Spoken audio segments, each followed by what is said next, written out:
Class 11th biology में हम आपको पार्ट ऑफ फ्लावर पढ़ा रहे थे। पार्ट ऑफ फ्लावर मैंने आपको कैलेक्स और करोला के बारे में बता दिया था। कैलेक्स और करोला के बारे में बता दिया था। कैलेक्स की जो यूनिट होती थी उसको क्या बोलते थे? सेपल बोलते थे।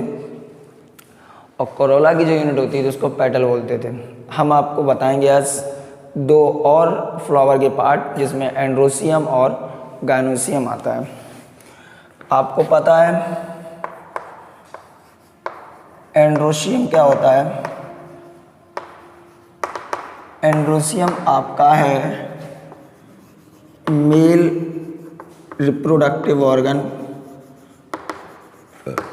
एंड्रोसियम आपका क्या है? Male reproductive organ. मतलब कि फ्लावर में जो मेल रिप्रोडक्टिव पार्ट है उसको बोलते हैं एंड्रोसियम। और इसकी जो यूनिट होती है वो यूनिट होती है स्टेमेन। क्या होती है? स्टेमेन। एंड्रोसियम की जो यूनिट होती है इसको क्या बोलते हैं? स्टेमेन। स्टेमेन का अगर आप स्ट्रक्चर देखो तो स्टेमेन का स्ट्रक्चर कुछ ऐसा मिलेगा।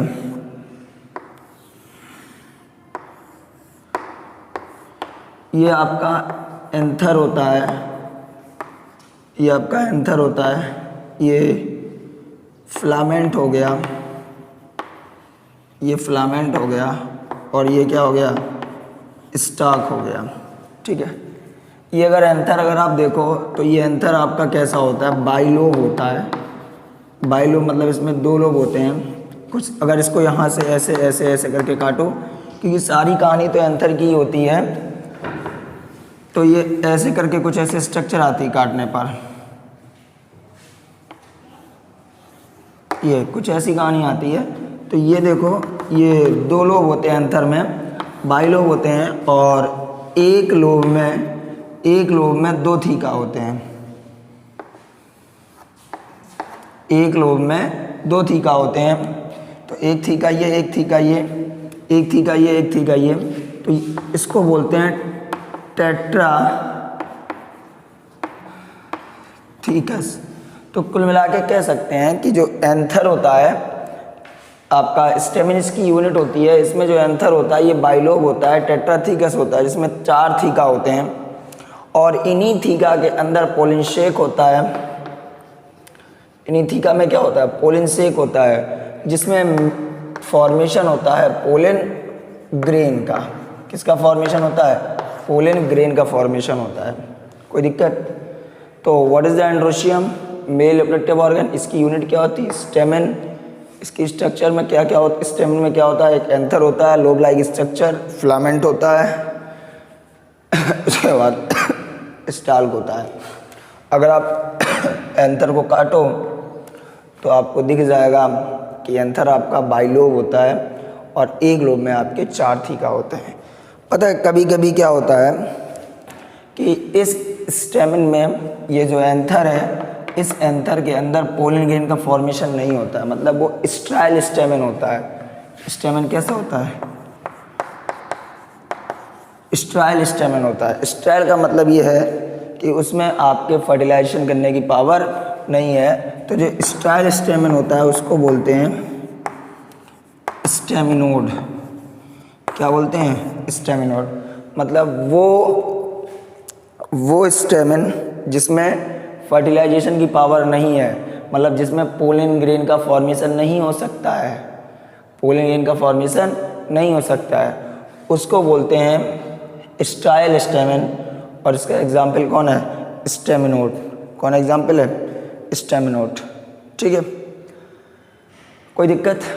अच्छा, आपको पता है फ्लावर में this is the green colour leaves which is known as the sepal, and this is the color leaves of flower. This is known as the petal, and this is long like structure known as the stamen. क्या बोलते हैं? stamen. Sometime in some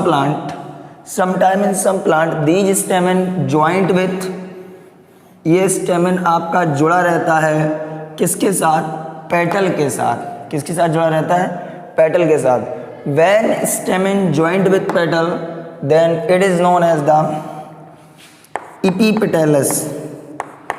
क्या बोलते हैं, epipetalous condition बोलते हैं। और ये कंडीशन आपको देखने को मिलती है किसमें, ब्रिंजल में। बैगन में आपको देखने को मिलेगा कि स्टेमन आपका कलर्ड लीफ लाइक पेटल से अटैच रहता है, ऐसे स्टेमन को बोलते हैं एपिपेटलस। और this condition seen in the brinjal, brinjal में आपको देखने को मिल जाएगी। तो कुल मिला के हमने तुम्हें बताया क्या है अभी, एक सेकंड में नोट करिए जरा इसको।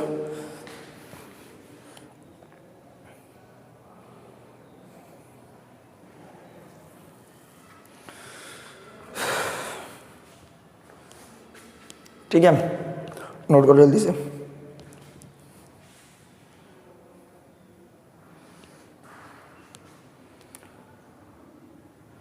ठीक, चलिए, तो ये कंडीशन होगी एपिपेटलस, एंड्रोशियम हो गया। नया आपका है गायनोशियम, जरा इसके बारे में देखते हैं। गायनोशियम क्या है, ये फीमेल ऑपरेटिव पार्ट है गायनोशियम।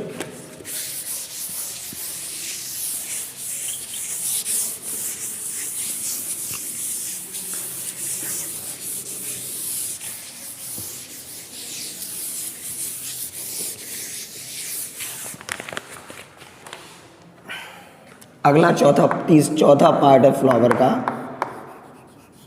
जिसको बोलते हैं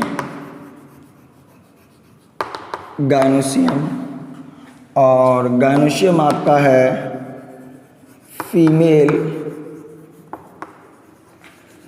रिप्रोडक्टिव पार्ट। ये क्या है, फीमेल रिप्रोडक्टिव पार्ट।